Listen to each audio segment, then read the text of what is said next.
Sejam todos bem-vindos à Educação MZ.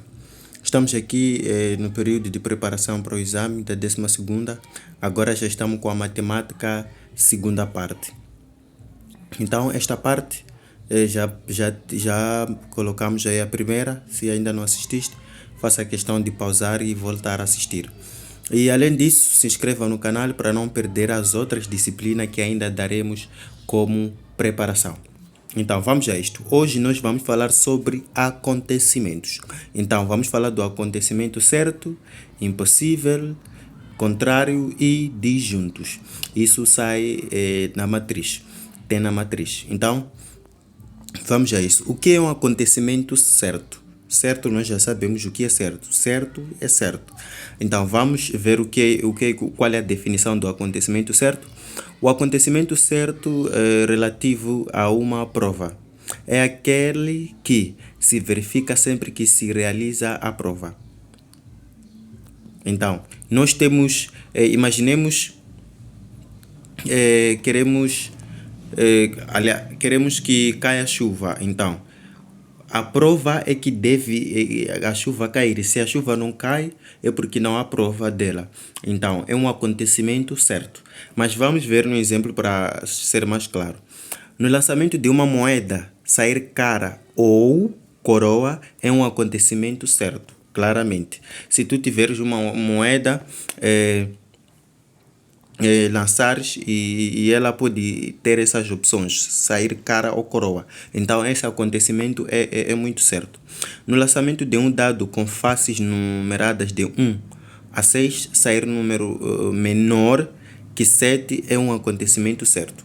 Então, aqui tu pode se atrapalhar, sair número menor que 7. Então, estás a falar que o quê? A possibilidade uma vez estamos a falar de que tem face de número 1 a 6, porque de número 1 a 6 todos os números são menores que 7. Então, se houver o lançamento de dado que tem 6 faces de 1 a 6, a probabilidade é de ver números menores que 7. Pode ser 6, 5, 7, 8, 9. Então, isso é que se chama de acontecimento certo. Vamos prosseguir por acontecimento impossível. O acontecimento impossível relativo a uma prova é aquele que nunca se verifica sempre que se realiza a prova. Então, sempre que nós realizarmos a prova do acontecimento, nós não poderemos verificar sempre. Atenção, sempre quer dizer muitas das vezes. Vamos ver no exemplo mais claro. No lançamento de um dado com faces de números de 1 a 6, sair número 8 é um acontecimento impossível. Então, aqui está a dizer o quê? Nós temos aí um dado que tem 6 faces numeradas de 1 a 6. Então, nós temos 6 faces numeradas de 1 a 6. É impossível encontrar aí o número 8. Então, isso chama-se acontecimento impossível. Na queda de uma moeda lançada ao ar, sair cara e coroa é acontecimento impossível. Então, não é possível você lançar uma moeda no ar, depois caindo a moeda, ver a cara e ver a coroa ao mesmo tempo. Isso é um acontecimento impossível. Então veja só que são coisas muito simples. Certo, certo. Impossível, impossível. Acontecimento contrário. O acontecimento contrário de A é o acontecimento que consiste na verificação de A. Isto é o conjunto complementar de A. O acontecimento contrário de A designa-se por a complementar. Vamos ver no exemplo. Sair cara no lançamento de uma moeda é o acontecimento. Então, temos aí o acontecimento, que é sair cara, quando nós lançamos a moeda. Sair coroa no lançamento de uma moeda é o acontecimento contrário. Então, veja só. Se nós temos uma moeda, se lançamos, ela vai ter aí a face que é cara. Então, se tirar coroa é o contrário. Então, isso chama-se de acontecimento contrário. Acontecimento disjunto. Acontecimento A e B dizem-se disjuntos quando a sua interseção é um acontecimento impossível. Isto é, A e B são disjuntos se A interseção com B for igual a números ou a conjunto vazio. O que é interseção? Primeira coisa. Interseção são dois grupos aliás, são dois conjuntos onde levamos os elementos comuns. Então, se tivermos um conjunto A e o conjunto B, aliás, interseção conjunto A com o conjunto B for conjunto de for um conjunto de elemento vazio que está com este sinal, quer dizer, não teremos no A um elemento comum no B. Então, se acontecer isso, é quando que se diz que os acontecimentos são disjuntos. Vamos aqui a uma observação. Um acontecimento e o seu contrário são complementares. Então, veja só, um acontecimento e o seu contrário são complementares. É isso que nós estávamos a ver aqui. São acontecimentos contrários. Dois acontecimentos incompatíveis não são, em geral, contrários. Então, quer dizer o quê? Dois acontecimentos disjuntos, em geral, não são contrários. Então, entenda só no disjunto. A interseção de um conjunto com o outro deve resultar no conjunto vazio, elemento vazio. Esses são os acontecimentos. Isto está mais que claro. Vamos agora falar das operações. Existem operações com os acontecimentos. Temos o acontecimento da união e interseção. Vamos ver o que diz a interseção, a operação.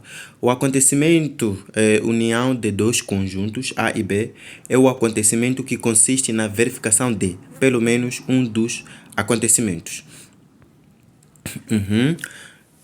Nós temos aí dois conjuntos A e B. Então, são acontecimentos A e B. Ou acontece A ou acontece B. Isso chama-se união.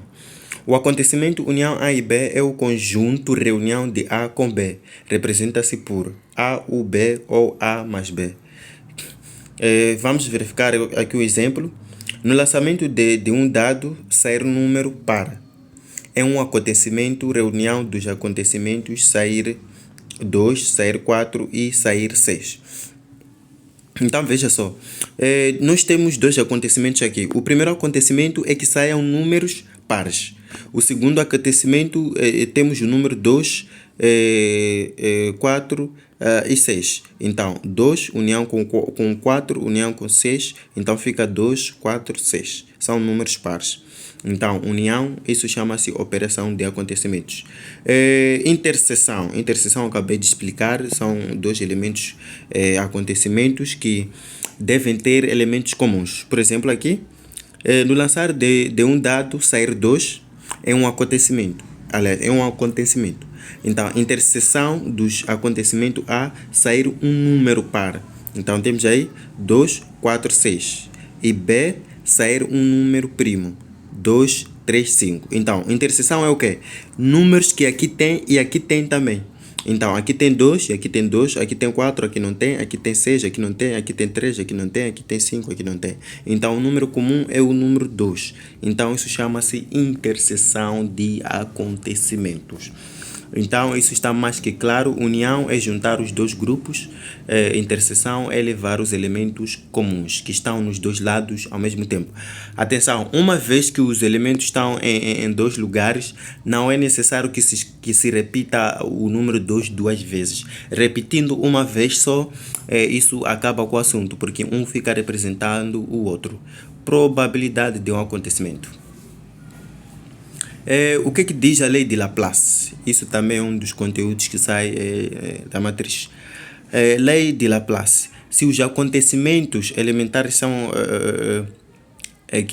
equiprováveis e incompatíveis 2 a 2, a probabilidade de um acontecimento A é igual ao quociente entre o número de casos favoráveis ao acontecimento e o número de casos possíveis. Então, temos aqui a probabilidade, isso é a lei de Laplace, é igual ao número de casos favoráveis. Quociente quer dizer dividir. Números, casos favoráveis e casos possíveis. Vamos ver o exemplo prático. Vamos calcular a probabilidade de que, num lançamento de um dado perfeito com as faces numeradas de 1 a 6, se obtenha um número par.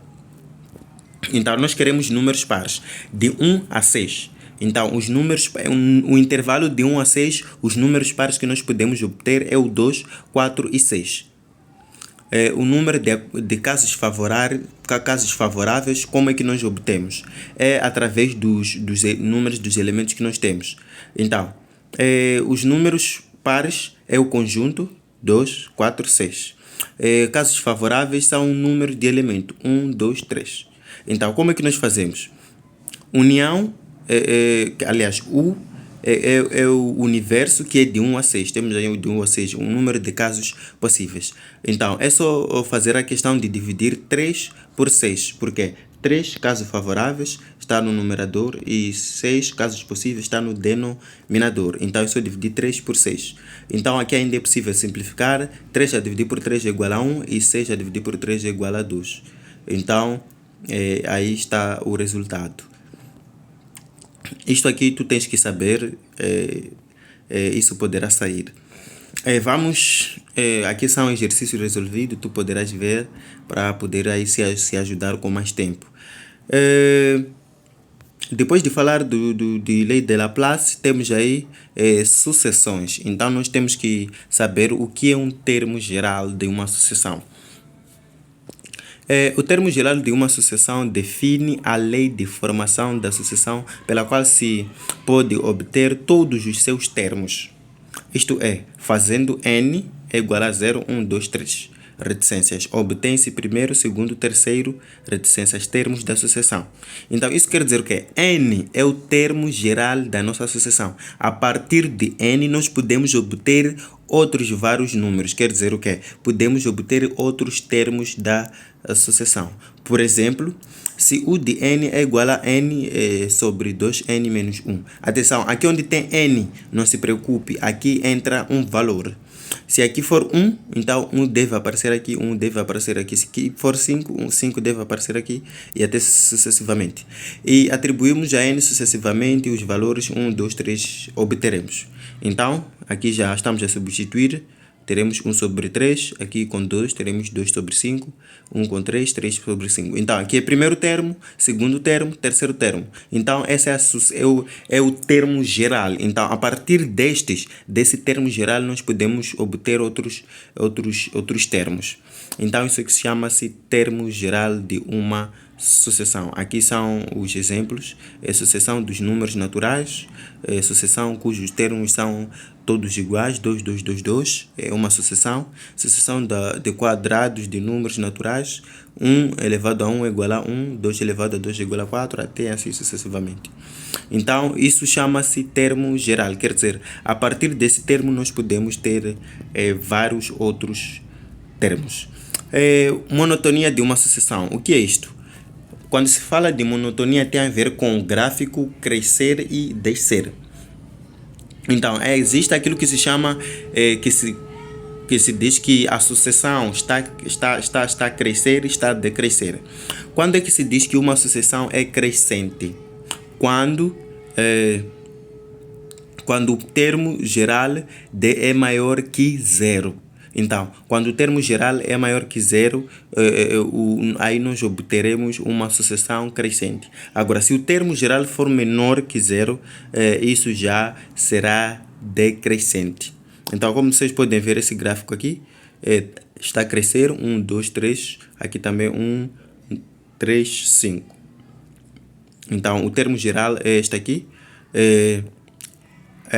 Temos o de 2 é maior que o de 1, o de 3 é maior que o de 3, de 2. Então, isso quer dizer que está a crescer. 1 é menor, 2 é maior. 2 é menor, 3 é maior. Então, vai crescendo, vai crescendo.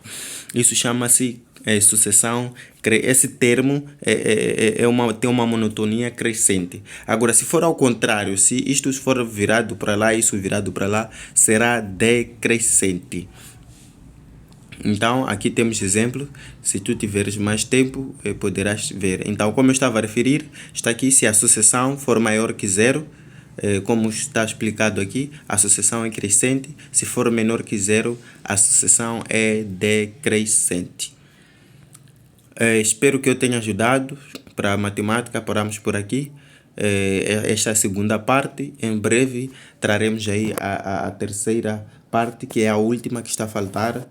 E prepare-se para que tu possas passar no exame sem nenhum problema. Eu te garanto, se tu assistir todos os vídeos de matemática, poderás passar aí de classe. Pelo menos uns 12 valores tu poderás obter, desde que assista aos vídeos com sucesso. Então se inscreva no canal, envie o vídeo para os outros, para que não possam perder esta oportunidade. E até mais.